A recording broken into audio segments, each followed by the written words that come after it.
I think religion's greatest trick wasn't convincing some people that there was a God who was all-powerful.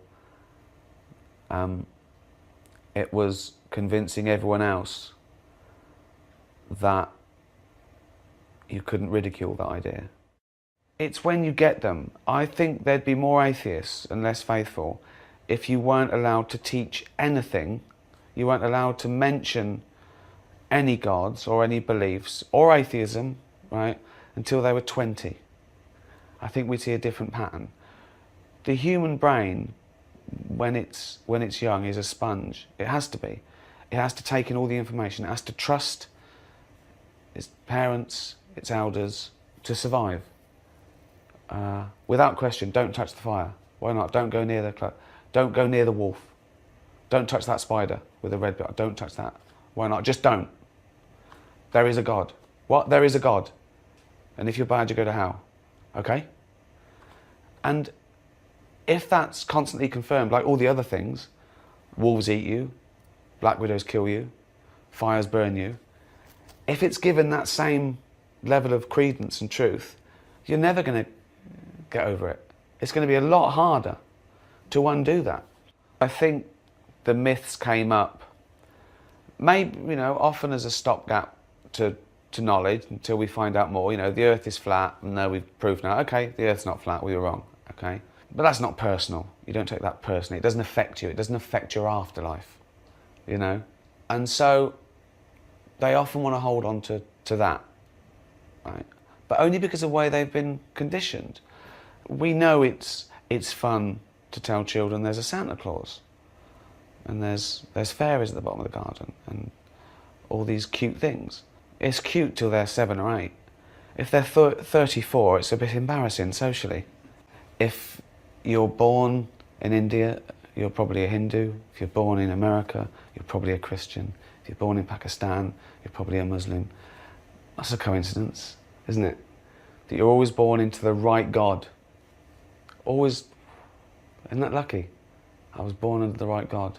All those others are going to hell. But I was born into the right religion. I'm going to heaven. It's strange that we hold on to these sort of medieval beliefs. I think it's very important you challenge your own beliefs. I mean that's what science does, really. It doesn't constantly try and prove itself right. It follows the evidence, whatever that is. In fact, it tries to prove itself wrong. It doesn't sulk. When science thinks something and then it discovers it was wrong, it doesn't sulk because it found that out too. It's the question I often get, that people say, well, you're an atheist, you're closed-minded. Well, no, I'm not. That's a strange thing to say. I think the opposite is true. I'm going to always follow the evidence, whatever that is. And they say things like, if someone proved to you God existed, would you believe? Well, of course I would, by definition. In fact, it would be the greatest scientific discovery of all time. Scientists would celebrate. They'd run round. At the moment, we have no evidence for the existence of any God or anything supernatural. Never have. Possibly never will. But who knows? I get asked questions like, well, what do you think it feels like when you're dead? And I always say, well, what did it feel like for the billions of years before you were born? Like that. And there's also this strange thing that I get from faithful people. Why don't you believe in God? Well, that's a very strange question. Why don't you believe in God? Well, you came up with it. Why would I? As to saying I don't know, well, if you're agnostic about God in all his glory and in all his impossibility, you've got to be the same about Santa. You have got to say, I don't know. What's up with that? Well, if you're a believer in God, if you're a Christian, as many tens of millions in America are, you could see you as poking fun at their religion. Not at all. How many people thank God every time they say thank God? I don't get offended. Do I? But you must be aware that a lot of people in America would potentially find that offensive. What, because I'm saying I don't believe in God? Yeah, because you're kind of mocking them, No, I'm not.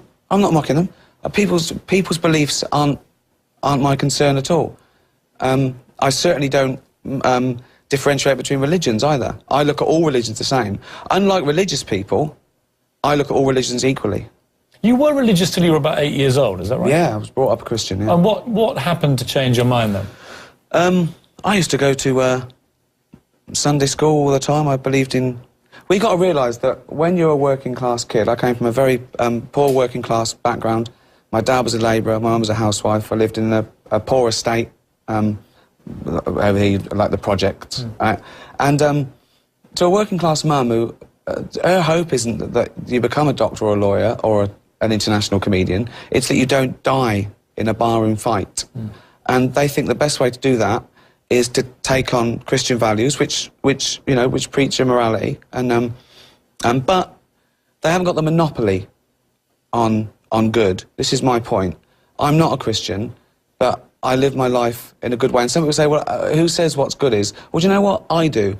I'm good to people because it's the way I want to be treated. And I don't believe I'll be rewarded in heaven, but I do believe... What do you think will happen to you? I'll be rewarded now. But when you die, what do you think happens? People who liked me or remember me. Are you a spiritual person, do you think? Well, not in that sense. But I get a funny feeling when I see a friend or a mountain or an animal. It fills me with joy. My first love is science and nature, but it's explainable.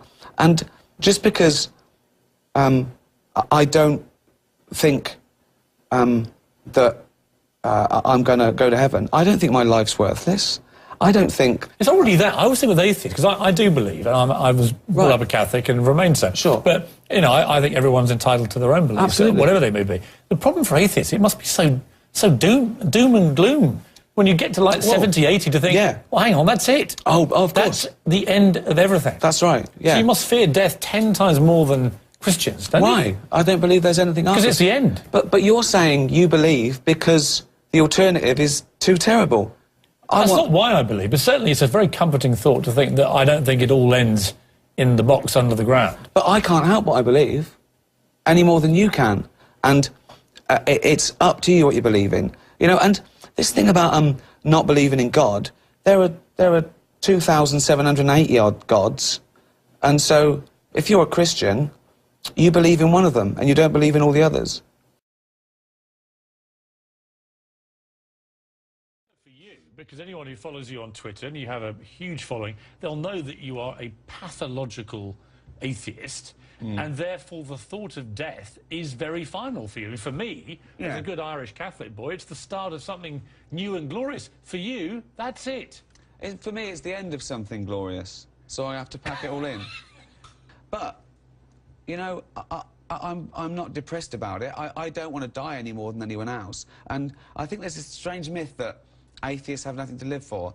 It's the opposite. We have nothing to die for. You have more to live for. We have everything to live for. Yes. Yeah. I would imagine you have a more focused attention to life because you think it ends when you die. I think it's precious. I think it's beautiful. I think the world is amazing. I love people, animals, art, every hobby. I can't believe my luck that I'm alive for these 70 or 80 years. Might be less. Boy, you know, I'm not long for this world. My nan used to say that. She lived till 83. I think it was 40 years ago going, I'm not long for this world. What are you said the things you like. What are the things that really annoy you? Only two things really, really make my blood boil, I suppose. I suppose in general, as I get older, injustice. Injustice quietly makes my blood boil. Either personal, social, political, you know, personal. I suppose the two main categories are religious intolerance, this arrogance that you think, you know, arguing over whose God is right sort of gets me down a little bit, you know, and I've got no problem with spirituality. I really haven't. You know, that's another myth. And I always try and make the difference clear between spirituality and religion. One is a very personal feeling, a journey, a hope, or whatever, a need, you know, a joy. And the other is an organised body that uses that for power and corruption in many cases. In many cases. And you know, I don't have either, but I suppose I think that when it affects me, that's when I have a say in it. And religion affects me. Religion's very real. Spirituality, it doesn't really affect me. See, I find it as an irony, isn't it, when the people that attack you on Twitter for challenging them about their religious beliefs, they show this total disrespect to you for what is your belief. Your belief is you're an atheist and you just don't happen to believe in a deity or a god. I can respect that completely, whilst choosing myself to have a different belief. Of course, of course. And one of the best tweets I've ever had is, everyone is entitled to their opinion, so keep quiet about your atheism. The beautiful irony in that is wonderful, you know.